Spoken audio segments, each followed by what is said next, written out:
এখনো আমাদের অনুষ্ঠান আছে, তার সাথে আরেকটা জিনিস আছে। আপনারা প্রত্যেকে বিয়ে বিয়ে তো দেখেছেন নাকি, ক্ষীরের পুতুলের? তার মিষ্টি মুখ তো লাগবে নাকি? সবাই মিলে বলো গৌর প্রমানন্দে।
হ্যালো,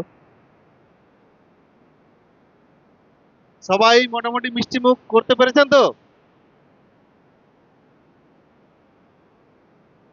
এই ক্ষীরের পুতুল নাটিকা দেখে উত্তরবার গ্রাম নিবাসী ভাগবত বর্মন এক 501 টাকা দিয়ে তাদের টিমকে পুরস্কৃত করেছে। তাই মাননীয় নারায়ণচন্দ্র বর্মনকে স্টেজে আসার জন্য আহ্বান জানাচ্ছি। ওনার জন্য একটা জোরে হাততালি, এবং টিমের জন্য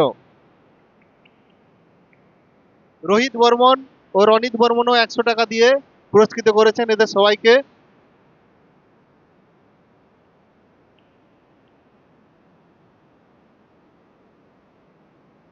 এছাড়াও আমাদের কমিটির সদস্য ভাই অংশুমান বর্মন ও দেবজিৎ বর্মন এই টিমকে 100 টাকা দিয়ে পুরস্কৃত করেছেন।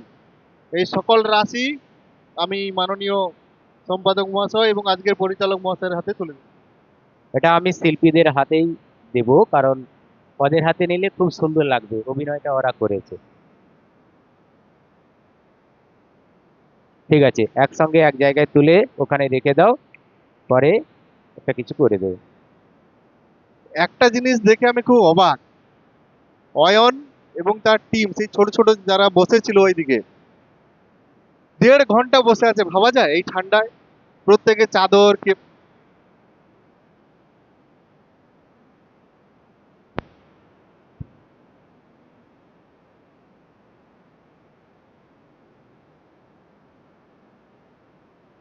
হ্যালো, মানে ঠান্ডায় কাঁপছে, তাও কিন্তু তাদের যখন সময় আসছে তারা কিন্তু মাথা নাড়াচ্ছে। হ্যাঁ দাদু, যাই হোক, আজকে আমরা ক্ষীরের পুতুল টিম